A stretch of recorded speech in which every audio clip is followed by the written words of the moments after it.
Magandang hapon! Ngayon, si Papsi, pauwi na.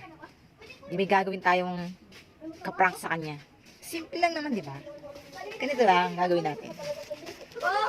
Ito. Itong plastic na to ay galing sa anak ko. Nag-deliver siya ng bag.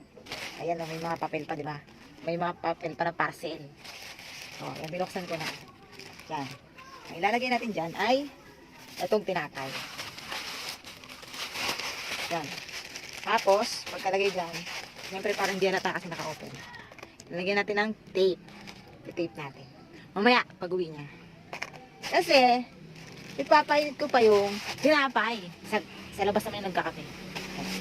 Yan, pinainit natin yung tinapay. Lagay natin sa oven. Yan o. 6 na pirasong tinapay. Pag medyo mainit na, lalagyan natin sa plastic. Yan, pinainit ko na yung tinapay, tapos nilagay ko sa plastic, tapos inayos, para ibigay. Bibigay muna natin yung Milo ni Papsi. Yan, bigay muna natin. O tayo, Milo mo.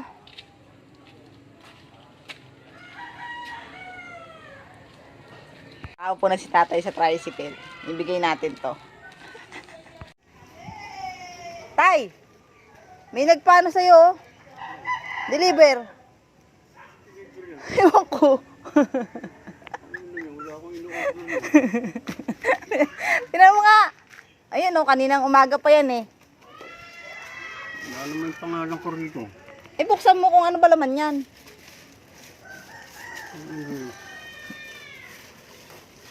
Ano ba laman yan?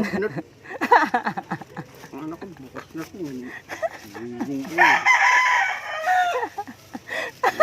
Tinapay.